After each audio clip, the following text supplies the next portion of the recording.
c'est pas seulement un magazine et un hebdomadaire de mode, Elle, c'est aussi un journal militant, un journal proche de la société et évidemment qui a suivi l'émancipation, quand je dis suivi, peut-être même provoqué l'émancipation des femmes.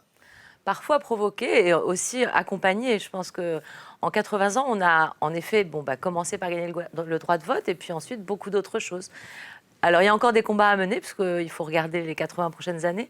L'égalité salariale, l'égalité femmes-hommes, les violences conjugales, tout ça reste encore des combats Au pour début, c'est lesquels il faut Hélène persévérer. Lazareff, c'est ça, et Françoise Giroud qui Oui.